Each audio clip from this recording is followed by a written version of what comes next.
Nous sommes avec Gilbert Carayon, le pasteur de Chabeuil et de 14 communes. Bonjour monsieur le pasteur. Bonjour. Si vous pouvez vous présenter s'il vous plaît.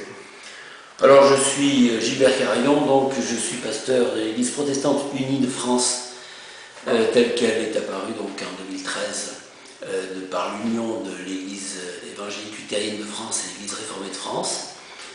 Et puis voilà, je suis de la région, moi. Je suis né sur la commune de Montélier. Et après avoir roulé pas mal ma bosse un peu partout, puisque j'ai été coopérant au Cameroun, j'ai été pasteur en Algérie, etc. Et bien finalement, pour mon dernier poste, je rentre un petit peu au pays et je reviens donc dans la Drôme. On est à la maison. On est à la maison. Alors eh bien moi, comme je suis né dans la région, j'ai passé mon bac à Valence. Oui. Et puis après, eh bien, tout de suite intéressé par la théologie, j'ai fait des études de théologie. Et puis à partir de là, eh bien, je suis parti comme coopérant au Cameroun. Ça c'était dans les années 70. Un très beau pays, je tiens à le souligner. Oui, tout à fait. Et d'ailleurs, je crois que j'aurais pas eu de famille en France, je ne serais peut-être pas rentré. Mais donc, j'ai été coopérant donc, au Cameroun. Et puis après, j'ai été étudiant en Angleterre. Oui. Et puis à Beyrouth. Au Liban. Au Liban. Donc, et puis finalement, je suis entré comme pasteur en région parisienne. Et puis après un passage donc, dans le nord de la France, eh bien, je me suis retrouvé en Algérie, pasteur à Alger. Et puis après, je suis retourné un temps aux études avant de poursuivre mon ministère en Normandie, à Rouen, Évreux, puis en Haute-Provence, à Manosque, avant d'arriver à Chabeuil. Un beau parcours. Voilà, j'ai roulé un petit peu. Un pasteur, c'est un homme, vous aimez la musique, vous aimez le cinéma, vous êtes marié? Oui. Vous avez 2 enfants? Absolument. 2 garçons qui ont maintenant 34 à 32 ans, donc effectivement qui sont âgés. Et puis j'ai connu ma femme en Angleterre, même si elle n'est pas anglaise, elle est portugaise.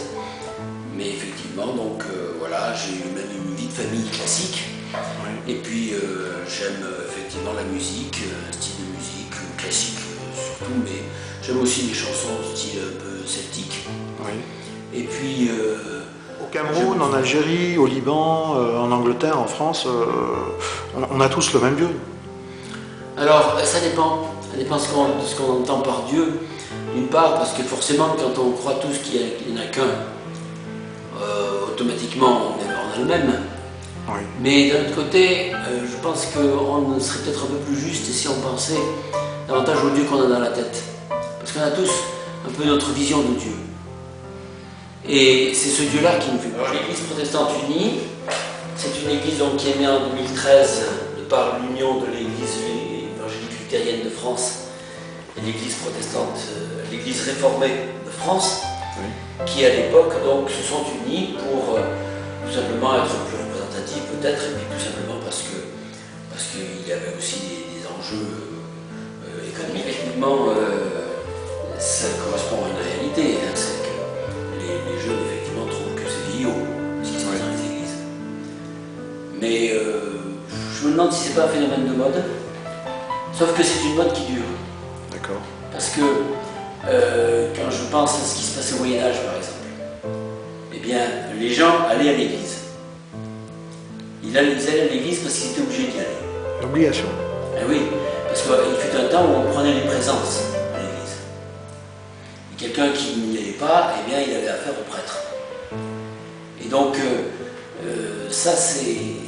Je préfère personnellement que, à l'heure actuelle, me trouver devant une assemblée qui est peu nombreuse peut-être, mais uniquement constituée de personnes qui savent pourquoi elles sont là, qui ont choisi d'y être, plutôt que devant une assemblée beaucoup plus nombreuse, mais formée de personnes qui sont obligées d'être. Des conférences.